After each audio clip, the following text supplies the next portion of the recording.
Okay, we're going to talk about y equals a to the x and the derivative of this exponential function. A can be anything. Based on the way I've drawn it here in this top picture, y equals a to the x, there's a constraint on a. So maybe it's a good idea to hit pause and think about what a has to be to take this shape. Okay, the result there is that a has to be some value greater than 1.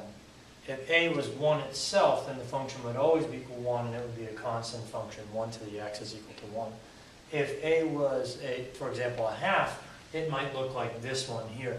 And just to give you an idea of why, in this, when there's a larger x value, you get a larger functional value or y value. If there's a very large negative number, like -1,000,000 or something, it'll cause a very small number because that'll be 1 over a to the million.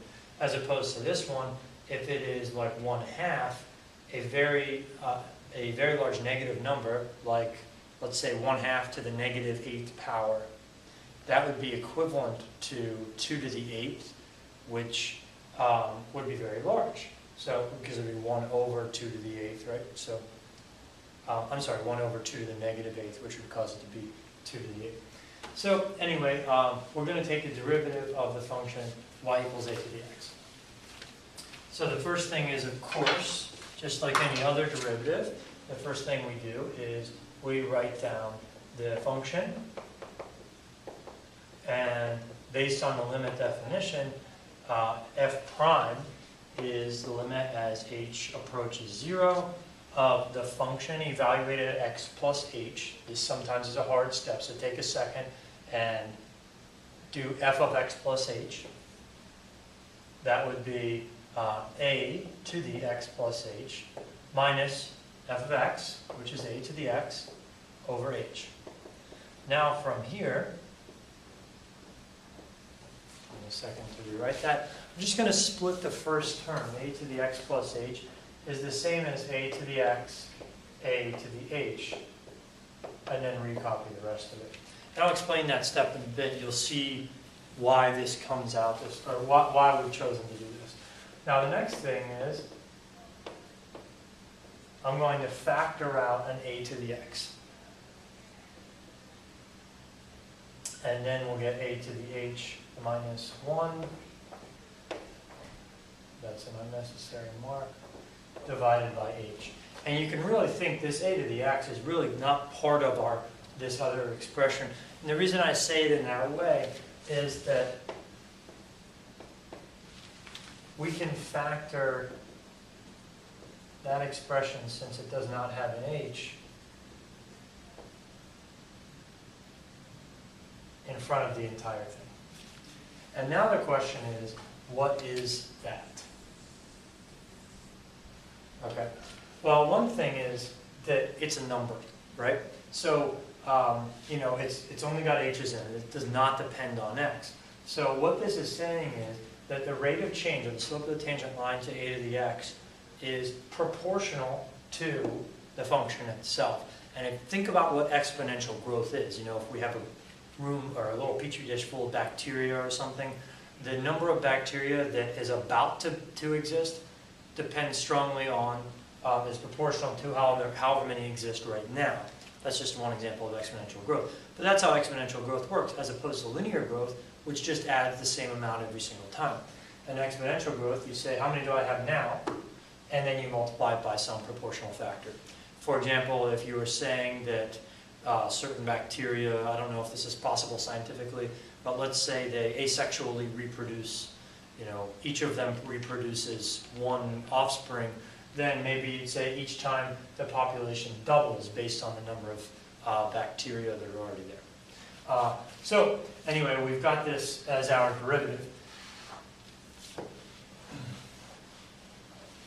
Okay, so we're then going to take that derivative. We're going to evaluate the derivative for the x value of 0. So if we take our f prime and evaluate it at 0, we get, here's our f prime expression, the whole thing. That's a to the 0, that's a nice thing, times limit as h approaches 0. Right? And a to the 0 of course, we get 1.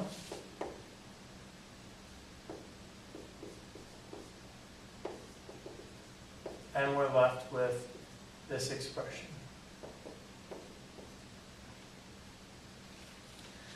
Okay, now what we're going to do is we're going to say, well, apparently the derivative at 0 is that thing. We're going to identify a special function here that you've heard of before. And we're going to draw this function in such a way that we suppose that we find a slope of a tangent line equal to 1. So pretend that that thing has a slope equal 1 when it's tangent to the y-intercept. So what we can do is we can say, oh, for this particular one, for y equals a to the x, for this particular a value, that is true.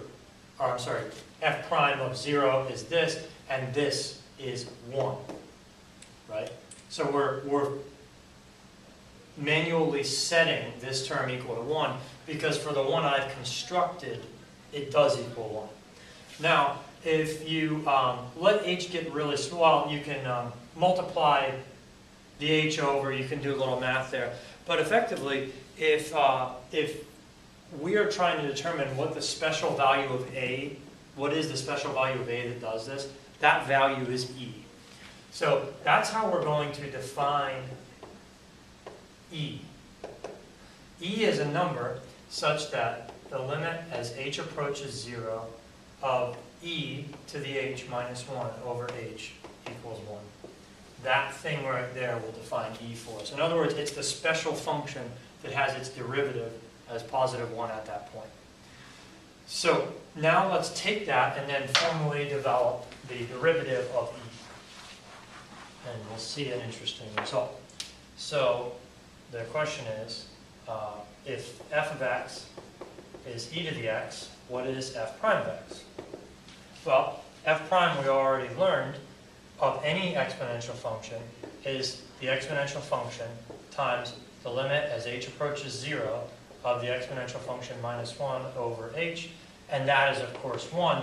That was the entire goal of setting that equal to 1, was to find out what special number as an exponential function has itself as its derivative. So e to the x is its own derivative, and a derivative notation you may recall from last year is this: derivative of e to the x, derivative with respect to x of e to the x, is e to the x. So let's put that in the context of a polynomial and then finish up. So for example, if g of x is x cubed plus 5e to the x minus 7x, g prime would be 3x squared plus the derivative, again, this 5 is here as a scalar multiple, so we'll leave that. Derivative of e to the x is e to the x, and the derivative of 7x is 7. Remember, picture that as a 1, just like we've already learned. So that would be this. First of all, we've accomplished a couple goals. One is we've taken the derivative of, if this is f of x is a to the x, we found the derivative of a to the x. And then we defined a special function such that this exponential function is its own derivative. We just defined it by saying, let's just say that thing equals 1. And as you go further along the e to the x curve, at every point on this e to the x curve, it is its own rate of change, which is one reason why e is so special. For example, at that point, if this is 1, 2, and 3, this y value here would be e to the third power. It's also, the slope of the tangent line at that point is e cubed. So that's one reason why e is pretty sweet. Okay?